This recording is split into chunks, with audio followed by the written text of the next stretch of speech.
जय श्री कृष्ण। अजा एकादशी।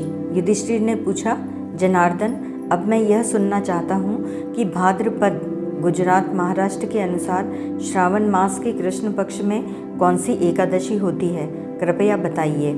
भगवान श्री कृष्ण बोले, राजन, एक चित्त होकर सुनो।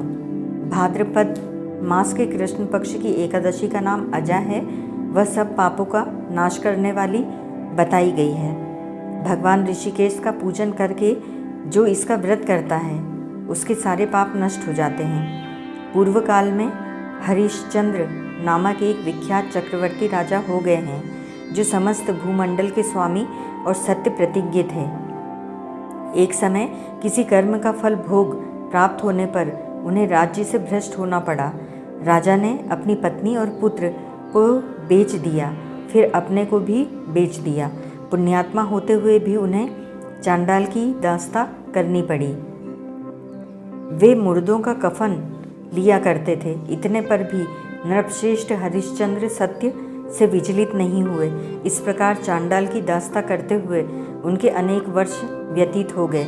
इससे राजा को बड़ी चिंता हुई। वे अत्यंत दुखी होकर सोचने लगे, क्या करूं, कहाँ जाऊं, कैसे मेरा उद्धार होगा। इस प्रकार चिंता करते करते वे शोक के समुद्र में डूब गए। राजा को शोकातुर जानकर महर्षि गौतम उनके पास आए। श्रेष्ठ ब्राह्मण को अपने पास आया हुआ देखकर नृपश्रेष्ठ ने उनके चरणों में प्रणाम किया और दोनों हाथ जोड़ गौतम के सामने खड़े होकर अपना सारा दुखमय समाचार कह सुनाया। राजा की बात सुनकर गौतम ने कहा, राजन, भादों की कृष्ण पक्ष में अत्यंत कल्याणमयी अजा नाम की एकादशी आ रही है, जो पुण्य प्रदान करने वाली है। इसका व्रत करो, इससे पाप का अंत होगा। तुम्हारे भाग्य से आज के 7वें दिन एकादशी है। उस दिन उपवास करके रात में जागरण करना। ऐसा कहकर महर्षि गौतम अंतर्ध्यान हो गए।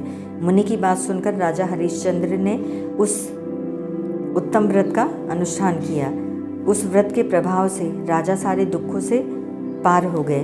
उन्होंने पत्नी पुनः प्राप्त हुई और पुत्र का जीवन मिल गया। आकाश में दुमदुबियाँ बज उठी। देवलोक में फूलों की वर्षा होने लगी। एकादशी के प्रभाव से राजा ने निष्कंटक राज्य प्राप्त किया और अंत में वे पुरजन तथा परिजनों के साथ स्वर्गलोक को प्राप्त हो गए। राजा युधिष्ठिर, जो मनुष्य ऐसा व्रत करते हैं वे सब पापों से मुक्त हो स्वर्गलोक में जाते हैं। इसके पढ़ने और सुनने से अश्वमेध यज्ञ का फल मिलता है। ओम तत्सत।